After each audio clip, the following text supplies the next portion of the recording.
હમણાં જ મારા ખાસ ભાઈબંધની સગાઈ તૂટી ગઈ. હવે એનું કારણ તમને ખબર હે? આ બે જણા નવી નવી સગાઈ થઈ હતી કે સાહેબ શોપિંગ કરવા ગયા, શોપિંગ કરવા, ખરીદી કરવા માટે. તે છોકરીઓ છોકરી બે જણા જેવા મોલમાં પહોંચ્યા. છોકરી એકચ્યુઅલીમાં પર્સ ઘરે ભૂલી ગઈ હતી. એટલે છોકરીએ છોકરાએ કીધું કે શું કહેવાય કે હું પર્સ ઘરે ભૂલી ગઈ છું, તમે મને 1000 રૂપિયા આપો ને. એટલે પેલાએ ફટ લેકે 10ની નોટ પકડાઈ. 10ની નોટ પકડાઈ ને એટલે પેલી છોકરી કે કેમ 10 રૂપિયા આપે, 1000 રૂપિયા આપો, મારે 1000 જોઈએ છે. પેલો કે લે આ 10 રૂપિયા રિક્ષા પકડ અને ઘેર જઈને પર્સ પાછું લેતા.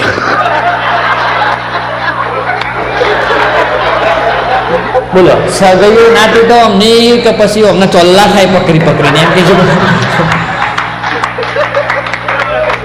હા નવી નવી હગાઈ થઈ છે, શોપિંગ કરવા પહેલી વાર છોકરી લઈને જાય છે અને એમાં કહે છે લે 10ની નોટ પકડીને પર્સ ઘેર લેતા. અરે પછી કહે છે આપણે કુંવારા લોકો બહુ થાય છે દારા દારા ગુજરાતમાં, પણ હગાઈ થઈ ગયેલા બધા કુંવારા થાય છે, થાય જ ન. હગાઈ થઈને કુંવારા થાય ને એમને કુંવારા ના કહેવાય, એમને વાંઢા કહેવાય. ભગવાને મસ્ત લાડવો હાથમાં પકડાયો હોય બરોબર, તો લાડવાને ધીરે ધીરે ધીરે આપણે ખાવાનું હોય. આ તો ભગવાન લાડવો આપે છે ને તો તટલે ઓમ કરી દેશે, અલ્યા પછી વાઢાનો વાઢા મરી જશો. કોઈને આવી રીતે થયું આવું કે સગાઈ થઈ હોય ને તરત સગાઈ તૂટી ગયો થયું હોય અહીંયાથી કોઈને? મારે થયું છે. થયું તમારા ભોગ તારા. પાછા કેટલું પ્રાઉડથી બોલો છો, મારે થયું છે એટલે નહીં તમને મેડલ જીત્યું પણ.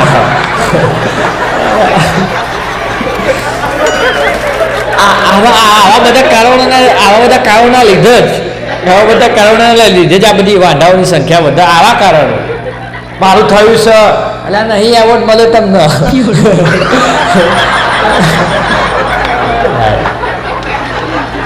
ઓડિયન્સમાંથી એવું કોઈ છે કે એમની ઘરવાળી એમના માટે મસ્ત પ્રેમથી પહેલાં ગરમ ગરમ જમવાનું બનાવ્યું હોય, પ્રેમથી બપોરે ઓફિસમાં હોય તો ફોન કરીને પૂછ્યું હોય શું જમશો, અને પછી જમવાનું બનાવ્યું હોય અને જમવાના ટાઈમે દાબીને ઝઘડો થયો હોય એવું કોઈ છે?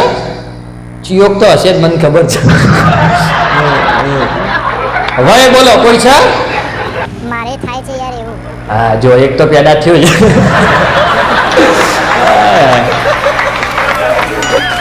કેમ એવું થયું હતું તમારા વડીલ? નથી કેવું, રહેવા દો ને યાર. નહીં એવું કે છે મરવા દો. આમાં કેવું થાય ખબર છે, હાલ એ વખતે જમવાનું ના જ મળ્યું પણ એ આ કાર્યક્રમમાં જવાબ આપીને ઘેર જાય ને તો ફરીથી અઠવાડિયું જમવાનું ના મળે. એ તમારું મોઢું દેખાતું નહીં, બાકી અઠવાડિયું મહિનો બંધ કરાવીએ કોઈ પાછું.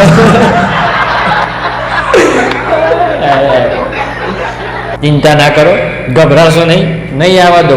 વિડીયોમાં એડિટર ના કહી દો તમારું મોઢું નહીં આવે, ચિંતા ના કરો. તમે પણ જે સાહસ કર્યું બોલવાનું, સેલ્યુટ હો તમે, સેલ્યુટ. તમે એવું માની લો કે કોઈક વખત એવું બને ને કે ભાઈ આપણી ઘરવાળી ખોટી છે અને આપણે સાચા છીએ, તો આપણે એને ઝઘડો કરાય? સાચી હોય તો એ ના કરાય. મારો બેટું કહે છે કે સાચી હોય તો એ ના કરાય.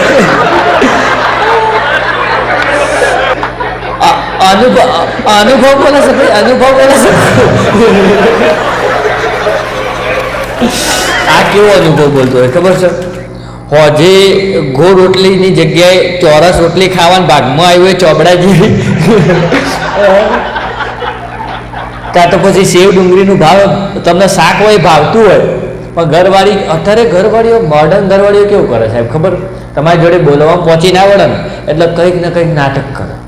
છોકરી એમાં ખાસ ધારો કે હું છું તો મને સેવ ડુંગળીનું શાક બહુ ભાવે છે, કેવું કરશે આપ મારા જોડે ઝઘડો થયો છે ને એટલે સેવ ડુંગળીનું શાક નહીં બનાવે, એવું કરશે રીંગણો બટાકો બનાવે છે, ભાવતો જ ના હોય.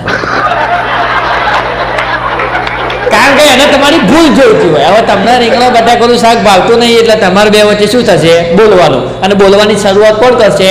તમે. એટલે બલીનો બકરો કોણ બનો? તમે. બધા નહીં કહેતા કે બહેનોનો મગજ ના હોય. અમુક વખત આ બધું ખોટું પડે હો પાછું. આ તમે જુઓ મગજ લેવલ તમે જુઓ. પણ હું તો કહું તો સુખી સંસારનો એક જ નિયમ, ઘરવાળી કે હા તો હા, સાચામાં હો, ના તો ના. બસ ખોટી ચીચી મેં ઝઘડા કરો, તમારે બેને જોડે તો રહેવાનું જ છે. તો પછી ચીચી મેં કરીને ફાયદો, હા સાચામાં. પછી ઘરવાળી ખોટી હોય ને પછી કે હા માફ કરી દે, ના ચાલે, ના ચાલે. નો ખોટી એટલે એવી નાની બાબતોમાં નહીં, નાની બાબતોથી જતી કરવી પડે, પણ એવું કંઈક થઈ ગયું એનાથી તો આપણે કંઈ સમજાવવું પડે ભાઈ આમ ના કરાય, તે ના કરાય. એને એટલે બીજી વાર થાય ને એનાથી ભૂલ. અમુક તો એમની ઘરવાળીઓ ખોટી હોય ને તો માલિક ઘરવાળી તો આવું કરે જ નહીં, માલિક ઘરવાળી તો આવું કરે તો પાડોશવાળા નહીં કરતા ને. હારા બેટા બરોબર છે.